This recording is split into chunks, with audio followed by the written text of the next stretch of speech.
Hey guys, welcome to the Basic Positioning Guide. Maybe you're new to Teamfight Tactics or you're still trying to learn and improve your skills. In either case, this video might help you improve your positioning in the game.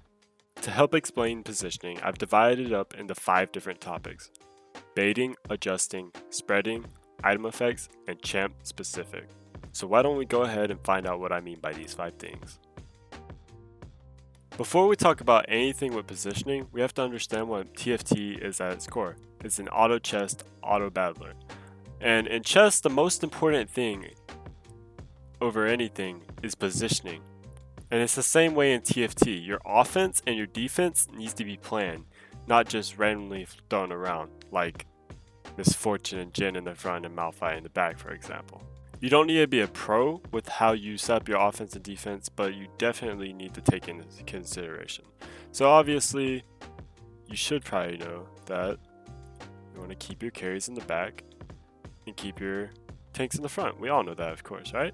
Anyways, game positioning is usually directed by what's actually happening in your game. So I'm just going to share with you the most common things you'll see with positioning. Alright, so we're going to use this setup as an example. So think of Aurelian Soul as us. Most of our opponents are going to be positioned on the right side opposite of us. This is because it's the closest spaces to their character and it feels most natural.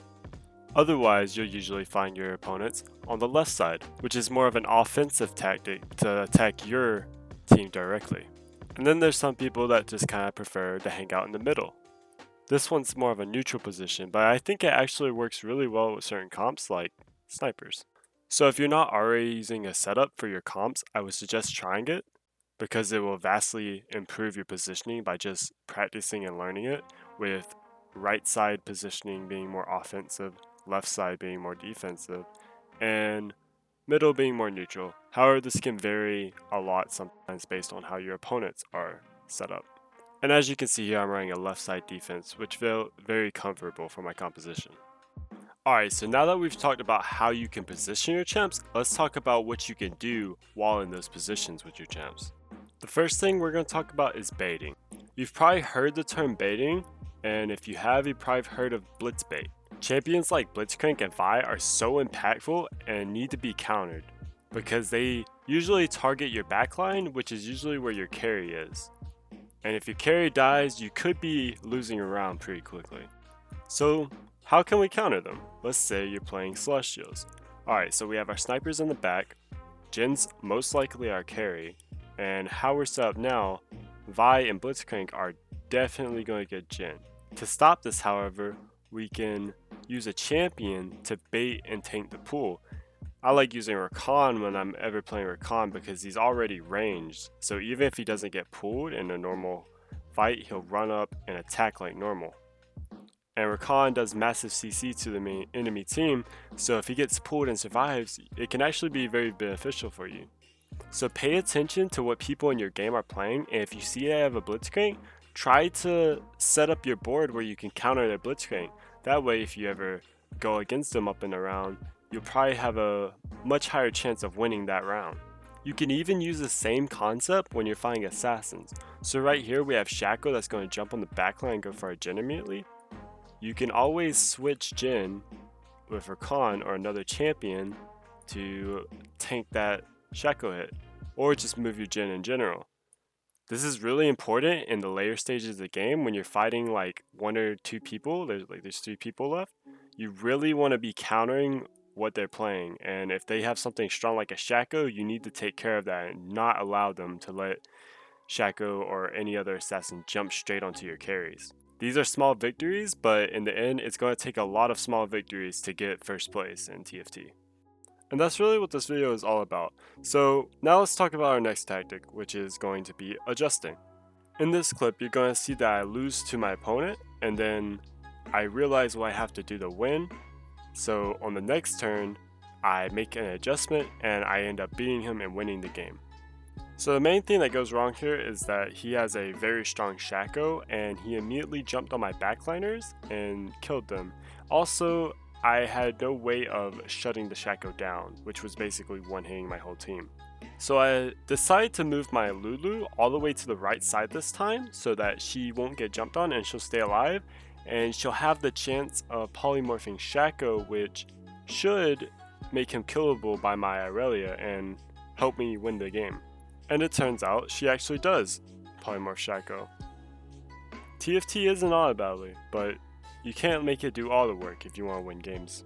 So essentially just make sure you pay attention to your opponents and make adjustments when necessary. Our third tactic is spreading. Spreading comes in handy when you are facing champions with large AoEs like Misfortune, Gangplank, and Vel'Koz, and a few others like Cho'Gath or Fizz. It's important to know when you might need to spread your team out, because sometimes having a clustered team can lose you games against certain teams. So let's say we're fighting Misfortune, she's cornered in the right, and your whole team's over here, and they're all bunched up on each other. Misfortune ults, hits every single person in your team, and you lose the round. Well, next time you may need to spread your carries out in a way that makes sense and reduce your chances of everyone getting hit by whoever's throwing the AoE out. This may sound fairly simple, but it can win games and rounds. Next up, we have item effects to talk about. Item effects are really important to understand and really important to use and abuse if you want to win more rounds. First of all, let's talk about Trap Claw. Trap Claw is an amazing item in my opinion, and it basically blocks the first spell that enemy hits the target with and stuns them for a couple seconds. So it's a complete counter to Blitzcrank, because we know Blitzcrank always hits the farthest enemy, so if he tries to hit Jin with his pull, he'll immediately be stunned. And Trap Claw is just really strong in general on snipers, because you never want them to backline your sniper or your carry in general. So Trap Claw is a really good item, and if you position well, it can pay off dividends. So next we have Shroud of Stillness, which basically shoots a beam straight forward and silences and stops spellcasting for the starter round for a couple seconds. And basically you just need to know if your opponent or yourself has it, it's going to be a straight line. So if you have it, you want to put it between two spellcasters or one important spellcaster like a Lux or a Vel'Koz, for example, and at the start round he'll shoot and stop them from casting spells, which will be very beneficial for you to win that round. Same thing, if they're using the item, you need to know that you need to maybe adjust or spread out to stop that. And next up we have Zephyr. So Zephyr always makes a whirlwind that knocks up and basically takes a target from your opponent's team out of combat for a couple seconds, and it always does the target on the opposite tile of the map from where your Zephyr is. So if their kill is there, our Zephyr needs to be here to knock their kill up. If their kill is in the corner, we need to be in the opposite corner and we can knock their target up. This is super important if you're running Zephyr, because you can literally take their full build kill straight out of the game and probably win the round if you get an assassin like Shaco back there. We'll just use Kha'Zix though. And yeah, know your item effects and how to use them. The last way you can position better in TFT is by using specific champion positioning correctly. So basically for certain champions in the game, their specific position makes a huge difference. So like Blitzcrank, for example, you don't want to mindlessly position any of your characters, but with a champion like Blitzcrank, you want to be mindful of where you're putting him, not just randomly throwing on the front line or the back line. Just say, here's Blitzcrank. We want to throw him most likely in a corner opposite of where your most threatening opponent's carry is going to be. So right here, if he's going to pull Misfortune, and that's what you want with a champion like Blitzcrank. So same thing with Vi. She does the same thing Blitzcrank does basically, and targets the farthest opponent. So if you're using Vi, you want to kind of position her where she's going to go for that back line when it comes time for her to cast her spell. And even with Misfortune, you want to position her in a way that she's gonna line up against the whole enemy team and hit all of them with her ult.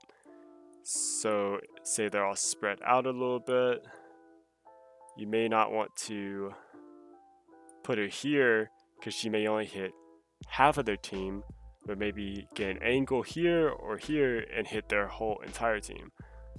So people with big AoEs can be important to position correctly, and also people like Shin. If you're running like maybe a middle defense, you might want to have Shin in the middle of your allies so he can make his AoE shield to block auto attacks from everyone. Or if you're running a left side defense, have him in the front so when everyone comes to meet and fight, they'll crowd up around Shin and he'll block their autos as well.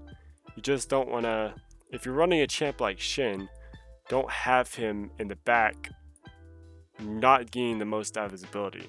Basically, you want to get the most out of your abilities, and you can do that by positioning specific champs correctly. And all in all, using all 5 of these techniques together will win you more rounds in games and win you more games.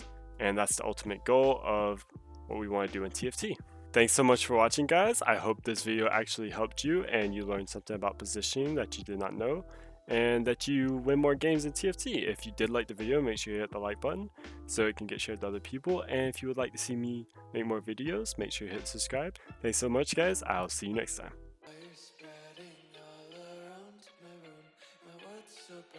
It's hard to breathe, but that's alright.